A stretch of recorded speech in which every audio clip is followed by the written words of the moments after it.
বিষয়ক মন্ত্রণালয়। আমি আমার শ্রদ্ধা এবং ভালোবাসা জানাচ্ছি যারা মঞ্চের উপরে বসে আছেন। ওটি খুব আসলে যথার্থ সময় নয় কথা বলার জন্য, আমি যত সংক্ষেপে বলা যায়, কারণ এত সুন্দর একটি পরিবেশনার পরে আর কোনো কথা শুনতে ভালো লাগে না। সেই সুরের আসলে যে আমাদের মধ্যে একটা ধারা তৈরি হলো, সেটা নিয়ে বাড়ি ফিরতে ইচ্ছে করে।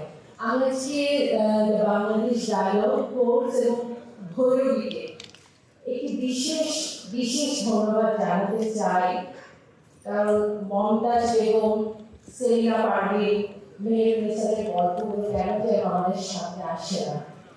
আমরা বারবার ভুলে যাই তাদের আত্মত্যাগের কথা। আজকে তারা আমাদের সামনে নায়ক হয়ে আসলেন, তাদের অবদানের কথা আমরা আরেকবার মনে করলাম। এবং এটি একটি খুবই সময়োপযোগী উপস্থাপনা। বারবার আমাদের কিন্তু তাদের কথা স্মরণ করার দরকার আছে। যারা মানে মেয়েদের যে ভূমিকা ছিল, সেক্ষেত্রে তারা শুধু বীরাঙ্গনা ছিলেন, সেখানে আসলে মানে সীমাবদ্ধ নয়। আমাদের মেহের নেসার ছিলেন, আমাদের মমতাজ বেগম ছিলেন, সেলিনা পারভীন ছিলেন। এটা যেন আমরা বারবার মনে রাখি, এবং এই কারণে আমি ভৈরবীকে বিশেষভাবে আমার ভালোবাসা জানাতে চাই। আমি যে প্রতিষ্ঠানে কাজ করছি, আসলে বিগত 12 বছর ধরে কাজ করে যাচ্ছি। ইউনেস্কো পুরো বিশ্বে তারা কাজ করে সংস্কৃতি নিয়ে, তারা কাজ করে ঐতিহ্য নিয়ে।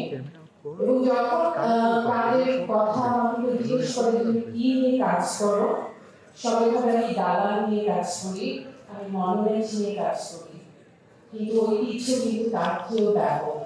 যে দালানটি বছরের পর বছর ধরে দাঁড়িয়ে আছে, তারকে ঘিরে যে মানুষগুলো, তাকে ঘিরে যে আচার আচরণ, যে গান, যে কৃষ্টি, যে বুনন, সবকিছু কিন্তু ঐতিহ্য।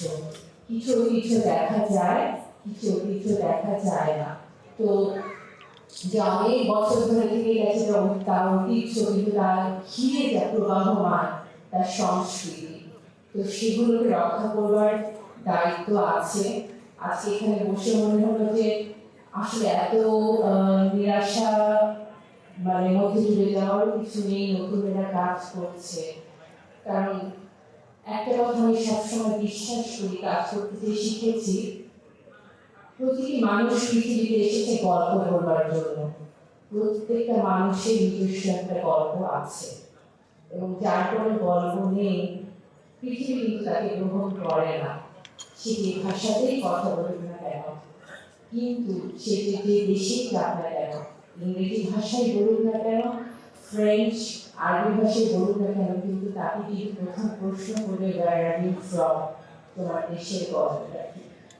তাই দেশের গল্পটা যদি আমরা জানি, এবং আজকে লাল শহীদের 55 বছর, 75 হোক, 100 হোক, আমরা হয়তো থাকবো না, কিন্তু গল্প যেটা, সেটা যেন সত্যি থাকে। গল্পটা যেন আমার সাথে নিয়ে চলতে পারি, এবং পরে যারা আছে তাদেরকে দিয়ে যেতে পারি। কারণ আমাদের প্রত্যেকের বলবার একটি গল্প আছে। আর বাংলা ভাষা নিয়ে যে যে আমাদের দীর্ঘদিনের সংগ্রাম, সেটি এখনো চলছে। বাংলা ভাষাটা আমি একটু কম বলতে ভালোবাসি, কিন্তু আরেকবার মনে হলো এমন ভাষা যাদের বাংলা বলতে হলে কত গর্ব হওয়ার কথা। এবং আরেকটি বিনীত অনুরোধ থাকলো, আমরা বাঙালি, কিন্তু আমাদের কিন্তু আরো অনেক অনেক আমাদের বৈচিত্র্য আছে।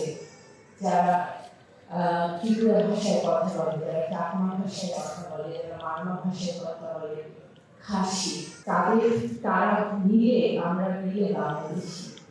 আমাদের গল্প তাদের গল্পগুলো একসাথে যুক্ত হোক, মেহের নেসারের গল্পগুলো আমাদের সাথে যুক্ত হোক।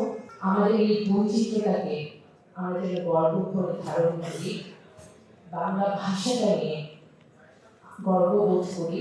আরো 10টা ভাষা শিখি, কিন্তু নিজের যে মাতৃভাষা, সেটাকে একটা ছোট্ট সিন্ধুকে আঁচড়ে না রেখে তাকে মুক্ত আলো বাতাসে ছড়িয়ে দিই।